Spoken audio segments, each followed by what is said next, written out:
Praise the Lord. ഇരമ്യാ പ്രവാചകൻ്റെ പുസ്തകം 31-ാം അധ്യായം അതിൻ്റെ 1 മുതൽ 39 വരെയുള്ളതായ വേദവാക്യങ്ങൾ.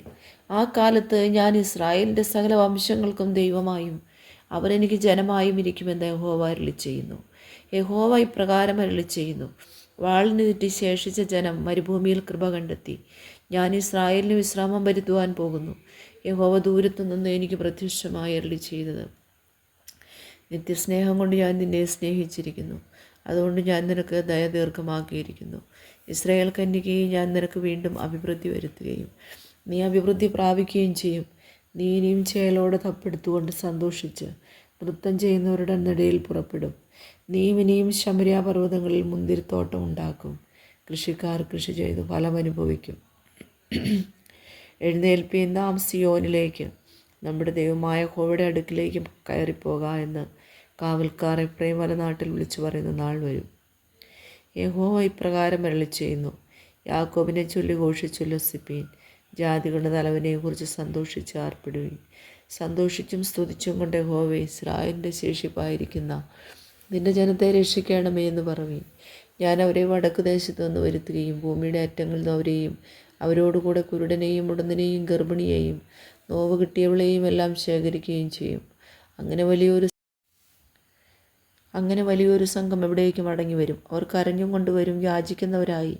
ഞാൻ അവരെ കൊണ്ടുവരും. അവരുടെ ഇടറിപ്പോകാത്ത നിരപ്പുള്ള വഴിയിൽ ഞാൻ അവരെ നീർത്തോടുകൾക്കരികെ നടത്തും. ഞാൻ ഇസ്രായേലിൻ്റെ പിതാവും എഫ്രയീമിൻ്റെ ആദ്യജാതനുമല്ലോ. ജാതികളെ, യഹോവയുടെ വചനം കേൾപ്പീൻ, ദൂരദ്വീപുകളിൽ അതിനെ പ്രസ്താവിപ്പീൻ. ഇസ്രായേലിനെ ചിതറിച്ചവൻ അവനെ കൂട്ടിച്ചേർത്തു. ഒരിടയൻ തൻ്റെ കൂട്ടത്തെ കാക്കുന്നത് പോലെ അവനെ കാക്കുമെന്ന് പറയുവീൻ. യഹോവ യാക്കോബിനെ വീണ്ടെടുത്തവനേക്കാൾ ബലവാനായവൻ്റെ കയ്യിൽ നിന്ന് അവനെ രക്ഷിച്ചിരിക്കുന്നു. അവർ വന്ന് സിയോൻ മുകളിൽ കയറി ഘോഷിച്ചുല്ലസിക്കും. ധാന്യം, വീഞ്ഞ, എണ്ണ, കുഞ്ഞാടുകൾ, കാളക്കുട്ടികൾ എന്നിങ്ങനെയുള്ള യഹോവയുടെ നന്മയിലേക്ക് ഓടിവരും. അവരുടെ പ്രാണൻ നരഞ്ഞിരിക്കുന്ന തോട്ടം പോലെയാകും. അവരിനി ക്ഷീണിച്ചു പോകുകയുമില്ല. അന്ന് കന്യകയും യൗവനക്കാരും വൃദ്ധന്മാരും ഒരുപോലെ നൃത്തം ചെയ്ത് സന്തോഷിക്കും. ഞാൻ അവരുടെ ദുഃഖം മാറ്റി സന്തോഷമാക്കും. ഞാൻ അവരെ ആശ്വസിപ്പിച്ച് സങ്കടം പോകി സന്തോഷിപ്പിക്കും. ഞാൻ പുരോഹിതന്മാരുടെ പ്രാണനെ പുഷ്ടി കൊണ്ട് തണുപ്പിക്കും. എൻ്റെ ജനം എൻ്റെ നന്മ കൊണ്ട് തൃപ്തി പ്രാപിക്കുമെന്ന് യഹോവയുടെ അരുളപ്പാട്. യഹോവ ഇപ്രകാരം അരുളിച്ചെയ്യുന്നു: റാമയിൽ ഒരു ശബ്ദം കേൾക്കുന്നു, വിലാപവും കഠിനമായുള്ള കരച്ചിലും തന്നെ. റാഹേൽ തൻ്റെ മക്കളെക്കുറിച്ച് കരയുന്നു. അവരില്ലായ്കയാൽ അവരെ ചൊല്ലി ആശ്വാസം കൈക്കൊള്ളും. അവൾക്ക് മനസ്സില്ല. യഹോവ ഇപ്രകാരം അരുളിച്ചെയ്യുന്നു: കരയാതെ നിൻ്റെ ശബ്ദവും കണ്ണുനീർ വാർക്കാതെ നിൻ്റെ കണ്ണും അടക്കിക്കൊള്ളുക. നിൻ്റെ പ്രവൃത്തിക്ക് പ്രതിഫലമുണ്ടാകും. ഒരു ശത്രുവിൻ്റെ ദേശത്തു നിന്ന് മടങ്ങി വരും എന്ന് യഹോവയുടെ അരുളപ്പാട്. നിൻ്റെ ഭാവിയെക്കുറിച്ച് പ്രത്യാശയുണ്ട്. നിൻ്റെ മക്കൾ തങ്ങളുടെ ദേശത്തേക്ക് മടങ്ങി വരും എന്ന് യഹോവയുടെ അരുളപ്പാട്. നീ എന്നെ ശിക്ഷിച്ചു മെരുക്കമില്ലാത്ത കാളക്കുട്ടിയെപ്പോലെ ഞാൻ ശിക്ഷ പ്രാപിച്ചിരിക്കുന്നു. ഞാൻ മടങ്ങി വരേണ്ടതിന് എന്നെ മടക്കി വരുത്തണമേ. നീ എൻ്റെ ദൈവമായ യഹോവയല്ലോ. ഞാൻ തെറ്റിപ്പോയ ശേഷം അനുതപിച്ചും ഉപദേശം ലഭിച്ച ശേഷം തുടമേൽ നാണിച്ചും ലജ്ജിച്ചും ഇരിക്കുന്നു. എൻ്റെ യൗവനത്തിലെ നിന്നയല്ലോ ഞാൻ വഹിക്കുന്നത് എന്നിങ്ങനെ എഫ്രയീം വിലപിക്കുന്നത് ഞാൻ നല്ലവണ്ണം കേട്ടിരിക്കുന്നു. എഫ്രയീം എൻ്റെ വാത്സല്യപുത്രനോ ഓമനക്കുട്ടിയോ. ഞാൻ അവന് വിരോധമായി സംസാരിക്കുമ്പോഴൊക്കെയും അവനെക്കുറിച്ച് എൻ്റെ മനസ്സിൽ സ്ഥായി തോന്നുന്നു. അതുകൊണ്ട് ഞാൻ എൻ്റെ ഉള്ളവനെ ചൊല്ലി ഉരുകുന്നു. ഞാൻ അവനോട് കരുണ കാണിക്കുമെന്ന് യഹോവയുടെ അരുളപ്പാട്. നിനക്ക് അടയാളങ്ങളെ വയ്ക്കുക, കൈചൂണ്ടികളെ നാട്ടുക. നീ പോയ പെരുവഴി മനസ്സിൽ വെച്ചുകൊള്ളുക. ഇസ്രായേൽ കന്യകയെ മടങ്ങി വരിക. നിൻ്റെ ഈ പട്ടണങ്ങളിലേക്ക് തന്നെ മടങ്ങി വരിക. വിശ്വാസത്യാഗിനിയായ മകളെ, നീ എത്രത്തോളം ഉഴന്ന് നടക്കും? യഹോവ ദേശത്തൊരു പുതുമ സൃഷ്ടിക്കുന്നു. സ്ത്രീ പുരുഷനെ പരിപാലിക്കും. ഇസ്രായേലിൻ്റെ ദൈവമായ സൈന്യങ്ങളുടെ യഹോവ ഇപ്രകാരം അരുളിച്ചെയ്യുന്നു: ഞാൻ അവരുടെ പ്രവാസികളെ മടത്തി വരുത്തുമ്പോൾ അവർ ഇനിയും യഹൂദാദേശത്തും അതിലെ പട്ടണങ്ങളും നിവാസമേ, വിശുദ്ധ പർവ്വതമേ, യഹോവ നിന്നെ അനുഗ്രഹിക്കുമാറാകട്ടെ എന്ന് ഈ വാക്ക് പറയും. അതിൽ യഹൂദായും അതിൻ്റെ സകല നഗരവാസികളും കൃഷിക്കാരും ആട്ടിൻകൂട്ടങ്ങളോടുകൂടി സഞ്ചരിക്കുന്നവരും ഒരുപോലെ പാർക്കും. ദാഹിച്ചിരിക്കുന്നവനെ ഞാൻ തണുപ്പിക്കും. വിശന്ന് ക്ഷീണിച്ചിരിക്കുന്ന ഏവനെ ഞാൻ തൃപ്തി വരുത്തും. ഇതിങ്കൽ ഞാൻ ഉണർന്ന് എൻ്റെ നിദ്ര എനിക്ക് സുഖകരമായിരുന്നു. എന്നുകണ്ട് ഞാൻ ഇസ്രായേൽ ഗൃഹത്തിലും യഹൂദാ ഗൃഹത്തിലും മനുഷ്യരുടെയും മൃഗങ്ങളുടെയും വിത്ത് വിതയ്ക്കുന്ന കാലം വരുമെന്ന് യഹോവയുടെ അരുളപ്പാട്. അന്ന് ഞാൻ പഠിപ്പാനും പൊളിപ്പാനും ഇടിപ്പാനും നശിപ്പിപ്പാനും കഷ്ടപ്പെടുത്തുവാനും അവരുടെ മേൽ ജാഗരിച്ചിരിക്കുന്നത് പോലെ പണിവാനും നടുവാനും അവരുടെ മേൽ ജാഗരിച്ചിരിക്കുമെന്ന് യഹോവയുടെ അരുളപ്പാട്.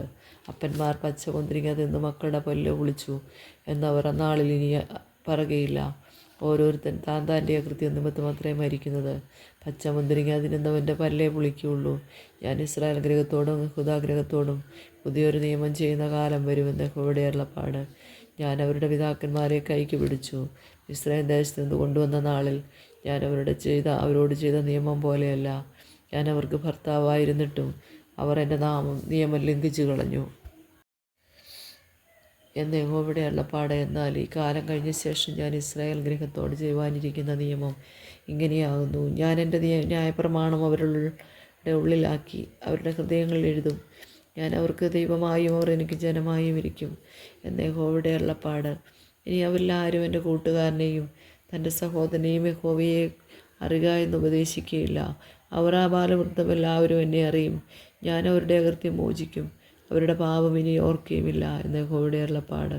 സൂര്യനെ പകൽ വെളിച്ചത്തിനും ചന്ദ്രൻ്റെയും നക്ഷത്രങ്ങളുടെയും വ്യവസ്ഥയെ രാത്രി വെളിച്ചത്തിനും നിയമിച്ചിരിക്കുന്നവനും കടലിലെ തിരകൾ അലറുവാൻ തക്കവണ്ണം അതിനെ ഇളക്കുന്നവനും സൈന്യങ്ങളുടെ യഹോവ എന്ന നാമമുള്ളവനുമായ യഹോവ ഇപ്രകാരം അരുളിച്ചെയ്യുന്നു.